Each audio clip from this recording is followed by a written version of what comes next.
नमस्कार जय जगन्नाथ सांग मैंने आशा करुच्ची कि समस्ते भलरे थे। आपण थंबनेल टी देखि सारी थे आप 1600 पोस्ट प्राइवेट सेक्टर आसवाक जाऊँगी और से आपण कि भाव में गोटे पोस्ट से पाइपर सेटा विषय में आपको कहबी किंतु ता पूर्व मुझे को किसी कहवाक चाहूँगी। आपण मैंने पूर्व वीडियो रे जो रेस्पॉन्स टी देले बहुत भल लगे आपण मैंने आहरी अधिक देखु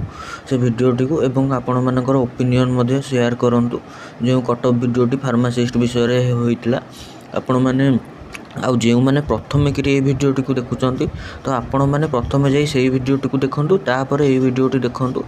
जहाँफल आप भलसे बुझीपारे कि वीडियोटी ना जोटा फार्मासिस्ट और एमपीएसडब्ल्यू कटअप रिलेटेड वीडियो आसीथिला एवं तापर ये वीडियोटी आप जदि देखिए तो वीडियो विषय भल से जानीपारे और मो कथाटी भलरे बुझीपारे जे क्यों क्षेत्र में वैकेंसी आसवाक जाऊँगी किभली भाव आपण मैंने चाकरी पाइपर फार्मासिस्ट जगार तो आपड़ से विषय जानीपारे भल से। तो प्रथम जाई वीडियो आप देखूँ OSSC आपण मैंने नोटिस टी देखी सारी थे जो आपर लिखा जाए health and family welfare department तरफ किसी रिसिप्ट रिलेटेड OSSC पाखक आसवाक बाकी अच्छी जोटा कि से आपणकर रिजल्ट बाहर टे लेट हो जोटा कि आप आगामी दिन मध्य रिजल्ट आसीज जहाँ लगुच नवेम्बर भितर आपणकर प्रोविजनाल रिजल्ट आसीज प्रोविजनाल जो मानक डॉक्यूमेंट वेरिफिकेशन डका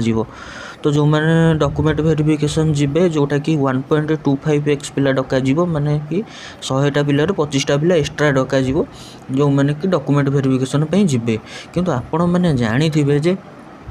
जो 1600 कोटी पदवी अच्छी OSSC फार्मासिस्ट और एमपीएसडब्ल्यू रे से केवल जो पाइबे फार्मासिस्ट पिला माने एलिजिबल हेबे किंतु जो फार्मासिस्ट पिला पाइबे से माने तो मध्य कोनोसी क्षेत्र रे काम करूछंती कोनोसी क्षेत्र बोली केवल फार्मासी क्षेत्र रे मैक्सिमम काम करूछंती 90% 5% पिला केवल फार्मासी क्षेत्र रे ही काम करूछंती। तो जो पिला सब ये जो काम करूछंती प्राइवेट सेक्टर रे सब किसी हॉस्पिटल सेक्टर रे हो किसी फार्मासी सेक्टर रे हो किसी अन्य कॉन्ट्रैक्चुअल रिलेटेड फार्मासिस्ट सेक्टर रे काम करूछंती तो सही पिला तो ऑलरेडी काम करूछंती तो सेमाने जेतबेले मार्केट रू छाड़ी जिबे तो से जगह रे मार्केट रे क्रिएट होबो वैकेंसी गोटे क्रिएट होबो प्राइवेट सेक्टर रे जो माने सब किछिटा पिला फार्मासी रे रहउछंती निज लाइसेंस देई सेमाने सेठी रहउछंती एवं सेठू सैलरी पाउछंती चाकरी ऊपर पूरा से फार्मासीटा को चलाउछंती। अधिकांश जगह देखिए जे फार्मासिस्ट पिला पूरा स्टोर टी को चलाउछंती निज लाइसेंस एठारे देउछंती रहउछंती एवं ता सहित पूरा स्टोर रो दायित्व माने कहले स्टोर इंचार्ज कहले चले पूरा अछंती जो माने सब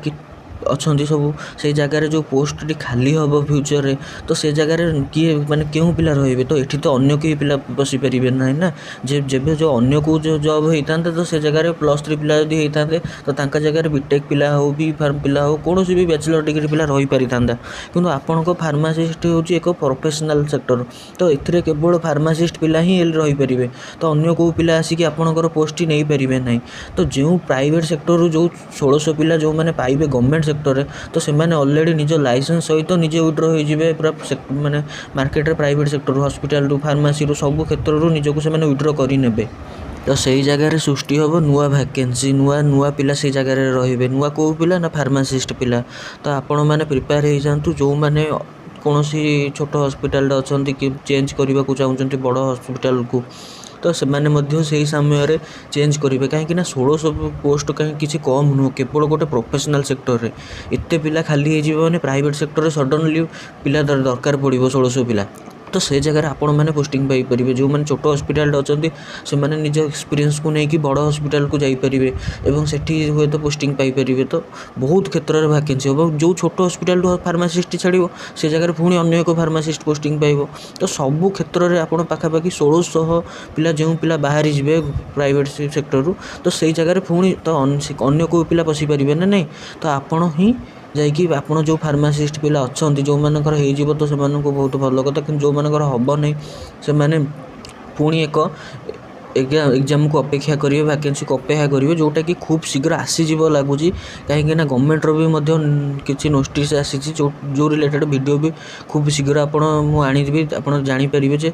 फ्यूचर ଆପଣମାନଙ୍କର ପୁଣି ଭ୍ୟାକେନ୍ସି ଆସିବାକୁ ଯାଉଛି ଏବଂ ସେଇଟା ବି ମଧ୍ୟ ଏଇଭଳି ବଡ଼ ଲେବୁଲରେ ହେବ କାହିଁକିନା ଆପଣମାନେ ଜାଣିପାରିବେ ଯେ ଗଭର୍ଣ୍ଣମେଣ୍ଟ ଏବେ ହେଲ୍ଥ ସେକ୍ଟରରେ ଅଧିକ ଫୋକସ୍ କରୁଛି ତ ଆପଣମାନଙ୍କର ଭ୍ୟାକେନ୍ସି ପୁନର୍ବାର ଆସିବେ ତ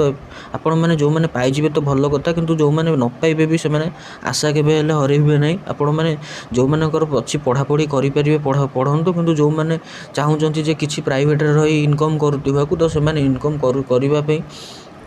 ନିଶ୍ଚିନ୍ତ କରିପାରିବେ ପ୍ରାଇଭେଟ୍ ସେକ୍ଟରରେ ଜଏନ୍ ହେଇ ତ ଆପଣମାନେ ସେହି ସମୟରେ ହିଁ ଆପଣଙ୍କୁ ଧ୍ୟାନ ଦେବାକୁ ପଡ଼ିବ ଏବଂ ଆପଣଙ୍କ ରିଜ୍ୟୁମ୍ ସବୁ ରେଡ଼ି ରଖି ଆପଣଙ୍କୁ ସବୁଆଡ଼େ ଟ୍ରାଏ କରିବାକୁ ପଡ଼ିବ ଆପଣମାନେ ଯେମିତି ହେଲେ କିଛି ନା କିଛି ଜାଗାରେ ଚାକିରି ପାଇପାରିବେ 1600 ପଦବୀ କିଛି କମ୍ ନୁହେଁ ଯେଉଁଠି ଆପଣ ଦେଖୁଛନ୍ତି ଯେ ଏକ୍ଜାମ୍ରେ ମାତ୍ର ଆପ୍ଲାଏ କରୁଛନ୍ତି 14,000 ପିଲା ତ 14,000 ପିଲାମାନେ କେଉଁ 14,000 ପିଲା ଅଲ୍ ଓଡ଼ିଶାରେ କେତେ ଫାର୍ମାସିଷ୍ଟ ପିଲା ଅଛନ୍ତି ଆପଣ ତାକୁ ଦେଖନ୍ତୁ ନାହିଁ କେଉଁମାନେ ଚାକିରି ପାଇଁ ଆଶା ହେଇପାରୁଥିବେ ଅଲ୍ ଓଡ଼ିଶାରେ ତ କେତେ ଆପଣଙ୍କ ପୂର୍ବରୁ ବି ଫାର୍ମାସିଷ୍ଟ ପିଲା ବହୁତ ଅଛନ୍ତି କିନ୍ତୁ ସେମାନେ ଆଉ ଚାକିରି ପ୍ରତି ଆଗ୍ରହ ମାନେ ଅଲରେଡ଼ି ସେମାନେ କୌଣସି ଜାଗାରେ ସେଟେଲ୍ଡ ହେଇଗଲେଣି ତ ସେମାନେ ଆଉ ଆସିକି ଆପଣଙ୍କ ପାଇଁ କମ୍ପିଟିସନ୍ ନେବେ ନାହିଁ କେଉଁମାନେ କମ୍ପିଟିସନ୍ ନେବେ ଯେ ଏଇ 14,000 ପିଲା କମ୍ପିଟିସନ୍ ନେବେ ଏଇ 14,000ରୁ 2,000 ପିଲା ଯେଉଁମାନେ ଅଲରେଡ଼ି ପାଇଯିବେ 1600 ପିଲା ଫାର୍ମାସିଷ୍ଟରେ ପାଇଯିବେ ତ ସେମାନେ ସେଇ ପ୍ରାଇଭେଟ୍ ସେକ୍ଟରରେ କାମ କରୁଛନ୍ତି ତ ସେମାନେ କେଉଁ ଜାଗାକୁ ଯିବେ ସେମାନେ ଗଭର୍ଣ୍ଣମେଣ୍ଟରେ ପଶିଯିବେ ତ ସେ ଜାଗାରେ ରହିବେ କେଉଁମାନେ ଆପଣମାନେ ନୂଆ କରି ପୋଷ୍ଟିଂ ପାଇପାରିବେ ଯେଉଁମାନେ ଫାର୍ମାସିରେ ଯାଇ ଜଏନ୍ କରିପାରିବେ ତ କିଛି ଅସୁବିଧା ଆପଣଙ୍କୁ ନାହିଁ ତ ଆପଣମାନେ ଆପଣଙ୍କର ମତାମତ ମୋତେ ଜଣାନ୍ତୁ ଯେ ଆପଣମାନେ ମୋ ଭିଡ଼ିଓଟି କେମିତି ଲାଗିଲା ଯେ ଆପଣ ହଁ ଭିଡ଼ିଓଟି ଠିକ୍ ଅଛି କି କ'ଣ ଯେ କେମିତି କିଛି ଭ୍ୟାକେନ୍ସି ଆସିବାର କିଛି ବି ଆପଣଙ୍କୁ ଲାଗୁଛି ଯାହା ବି ଲାଗୁଛି ଆପଣ ମୋତେ କମେଣ୍ଟ ମାଧ୍ୟମରେ ଜଣାନ୍ତୁ ଯେ କିନ୍ତୁ ମୁଁ ଯେତେ ଦୂର ଆଶା କରୁଛି ଯେ ଇଏ ଯେଉଁ ପୋଷ୍ଟଟି ବାହାରିଛି ଗଭର୍ଣ୍ଣମେଣ୍ଟର ଇଏ 1600 ପୋଷ୍ଟ ନୁହେଁ ଗଭର୍ଣ୍ଣମେଣ୍ଟରେ 1600 ପିଲା ପାଇଯିବେ କିନ୍ତୁ ଯେଉଁ ପ୍ରାଇଭେଟରେ ଭ୍ୟାକେନ୍ସି 1600 ପୁଣି କ୍ରିଏଟ୍ ହେଇଯିବ ସେ ଜାଗାରେ ପୁଣି ନୂଆ ଫାର୍ମାସି ପିଲା ପାଇବେ ତ ଇଏ 1600 ନୁହେଁ କହିବାକୁ ଗଲେ 3200 ପିଲା ଚାକିରି ପାଇବେ 1600 ପିଲା ଗଭର୍ଣ୍ଣମେଣ୍ଟରେ ପାଇବେ ପୁଣି ଯେଉଁ ପ୍ରାଇଭେଟରେ ଭ୍ୟାକେନ୍ସି କ୍ରିଏଟ୍ ହେଉଛି ସେ ଜାଗାରେ ନୂଆ 1600 ପିଲା ପୁଣି ପୋଷ୍ଟିଂ ହେଇଯିବେ ତ ଏଇଟା କିଛି ଖରାପ କଥା ନୁହଁ ତ ବହୁତ ପିଲା ଫାର୍ମାସିଷ୍ଟ ପିଲା ଏଇ ଯେଉଁ ଯେବେ ରେଜଲ୍ଟ ବାହାରିବ ସେଇ ଟାଇମ୍ରେ ଚାକିରି ପାଇବେ କିଛି ଗଭର୍ଣ୍ଣମେଣ୍ଟରେ ପାଇବେ 1600 ପିଲା ଆଉ ଯେଉଁମାନେ ପ୍ରାଇଭେଟରେ ଯେଉଁ ଭ୍ୟାକେନ୍ସିଟା କ୍ରିଏଟ୍ ହେବ ଅନ୍ୟମାନେ ସେଇ ପ୍ରାଇଭେଟରେ ବି ଗୁଡ଼େ ପିଲା ପାଇଯିବେ ତ ସେଥିପାଇଁ କିଛି ୱରିଡ୍ ହୁଅନ୍ତୁନି ଆଉ ନୂଆ ଭ୍ୟାକେନ୍ସି ଆସିଲେ ଆମେ ମଧ୍ୟ ଆପଣଙ୍କୁ ପ୍ରଥମେ ଜଣାଇବୁ ତ ଆମ ସହିତ ଜଡ଼ିତ ହୋଇ ରୁହନ୍ତୁ ଏବଂ ଆମ ସେ ଚ୍ୟାନେଲକୁ ସବସ୍କ୍ରାଇବ୍ କରିଦିଅନ୍ତୁ ଏବଂ ଯଦି ଭିଡ଼ିଓଟି ଭଲ ଲାଗିଥିବ ଏବଂ ଯାହା ବି ଆପଣଙ୍କୁ ଲାଗୁଛି ଆପଣ କମେଣ୍ଟ ମାଧ୍ୟମରେ ଆମକୁ ସେୟାର କରନ୍ତୁ ଧନ୍ୟବାଦ ଭିଡ଼ିଓଟିକୁ ସମ୍ପୂର୍ଣ୍ଣ ଦେଖିଥିବାରୁ।